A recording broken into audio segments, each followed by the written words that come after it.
So you want to dive into Bitcoin, huh? And wow, you were not kidding about wanting to get the full picture, huh? Looks like you've been doing some serious reading. We got everything here from academic papers to even some pretty skeptical blog posts. So it seems like you're ready to get into the nitty-gritty of Bitcoin. Absolutely. It's a fascinating subject, and there's a lot to unpack. Definitely. Now, something you mentioned in your notes really caught my eye, this idea of Bitcoin potentially replacing traditional money. That's a pretty big claim. Where do we even begin to unpack that? Well, to really grasp the potential of Bitcoin, we need to take a step back, like way back. Before Bitcoin, before dollars, before even those gold doubloons you see in pirate You movies. mean like back to the barter system, trading Yeah. a cow for a cartload of wheat? Exactly. Think about what money actually is at its core. Those econ textbooks you dug up actually do a pretty good job of breaking it down. They talk about three main roles that money plays in any economy. Right. It's like the fundamental functions of money. Give us the crash course. So first and foremost, money has to act as a medium of exchange. It's got to be a way to trade goods and services without, lugging around a bunch of chickens hoping someone will trade you for a new pair of shoes. Yeah, talk about inconvenient. Exactly. That's where that second role comes in unit of account. We need a way to measure value, to compare the worth of those shoes to, say, a week's worth of groceries or a new phone. Money gives us that common language. Okay, that makes sense. But then there's that third role, the store of value thing. Mm. That's where I imagine something as volatile as Bitcoin gets a little, shall we say, interesting. You hit the nail on the head. For something to be considered truly money, it ideally needs to hold its value over time. Historically, gold kind of stole the show because it was durable, you could divide it up, and it was relatively scarce. But let's be real, carrying around gold bars isn't exactly practical. Which brings us to the era of fiat currency. And honestly, the whole history of how we shifted from a gold standard to governments essentially saying, trust us, this paper is good for something, is a story in itself. And that inherent trust issue is exactly what Bitcoin tries to address. See, by removing governments and central banks from the equation, Bitcoin proposes a system where transactions are recorded on a distributed ledger, that's the infamous blockchain we hear so much about, and verified by a network of computers, not some central authority. So it's like cutting out the middleman, the authority figure we relied on for centuries to tell us what has value. No wonder those libertarian writers you shared were so intrigued by its potential. Hmm. Okay, I'll be honest. Whenever I dive into the tech side of Bitcoin, I always feel like I need a computer science degree to fully get it.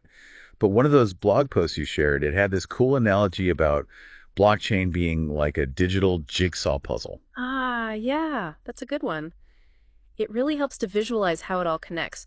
So instead of a physical puzzle, right? Picture a digital record of every single Bitcoin transaction ever, and it's broken down into these blocks of information. And each block links to the one before it, so you end up with this unbreakable chain of data. Precisely.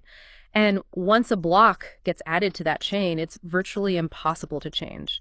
That's where that term immutable comes in. I think one of those academic papers you sent really emphasized that point. It's like setting something in digital stone, this permanent, transparent history of every Bitcoin transaction. And all of this is happening across a whole network of computers, not just some massive supercomputer at some central bank, right? Yeah. But then who decides which transactions make it into these blocks? That's where our mysterious friends, the miners, come in. You can think of them as the puzzle solvers of the Bitcoin world.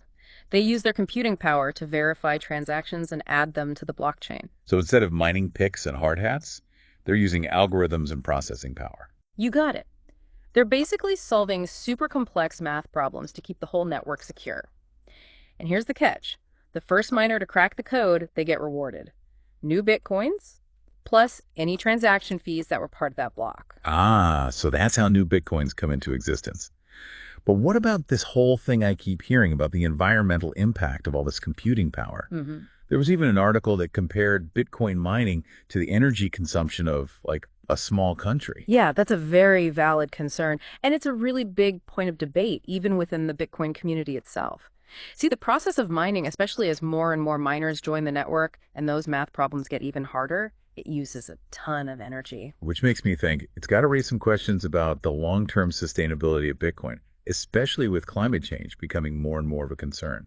It absolutely does. You're pointing out a crucial issue that came up a lot in your research. Some people argue that the key is using renewable energy sources to make Bitcoin mining more environmentally friendly. But then you've got others who think the better solution is to focus on different cryptocurrencies that don't require as much energy to mine.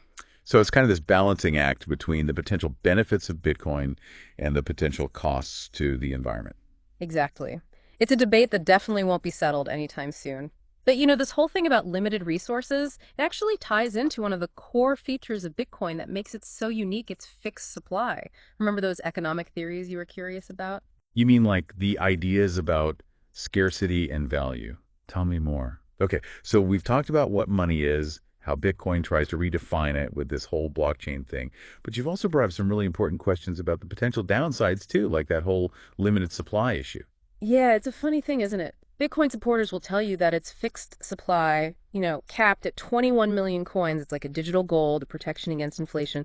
Some of those economics-focused articles you shared were really hammering that point home. Which I get it, especially with people worried about governments printing money and what it could do to their savings. Exactly. But here's the other side of that coin. That same scarcity that makes it attractive can also make Bitcoin incredibly volatile. I think it was one of the research papers you sent that pointed out that even small changes in demand, like if a big investor decides to buy or sell a bunch, can cause huge price swings because there are only so many Bitcoins out there. So it's like, yeah, there's a greater chance for the price to go up because it's scarce, but it could also be a wild ride. And speaking of risks, all those articles about Bitcoin hacks and security breaches definitely made me think twice. And you're right to be cautious. We can't ignore those security concerns. See, unlike traditional finance, where you might have some kind of fraud protection or you can call your bank if something goes wrong, with Bitcoin, you're responsible for your own security. Which is where that whole private key Sure. comes in. I kept seeing that term pop up, but it seemed kind of technical. It's super important, though. Basically, think of your private key like a super duper secure digital password that lets you access your Bitcoin wallet. You lose that key, you've lost your Bitcoins, no two ways about it. And if someone else gets their hands on it, well, they've got full control.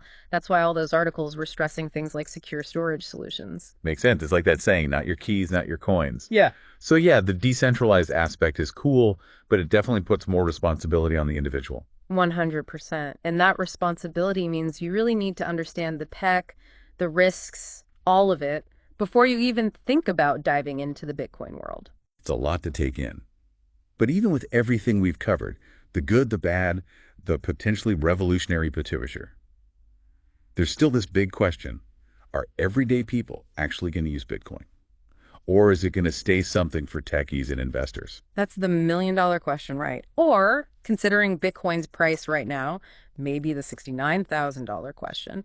But really, if we're being serious here, widespread adoption, that's the hurdle Bitcoin still has to overcome. We are seeing more businesses accepting it as payment these days, but it's not quite at that level where it's an everyday currency for most people. I like that story we both found so interesting. The guy who bought those two pizzas with 10,000 Bitcoins back in 2010. Imagine what those pizzas would be worth now. Right. It just goes to show how early it still is in the whole grand scheme of things and how much uncertainty there is still surrounding it. It really does highlight that Bitcoin might have the potential to change the financial world, but its future is far from certain. So where does that leave you, our listener? You came to us with a mountain of research, wanting to dig deeper into Bitcoin, to understand what's beyond the hype. We've explored its past, its inner workings, its promises, and its potential pitfalls. Now it's your turn. You've got the knowledge, weigh the evidence, and decide for yourself. Do the potential upsides outweigh the risks? Is it the future of money or just a speculative bubble? What do you think? And as you continue on your own deep dive, just remember, Bitcoin isn't just about technology or finance. It represents a totally different way of thinking about money, about trust, about the systems that shape our world. The story of Bitcoin is still being written.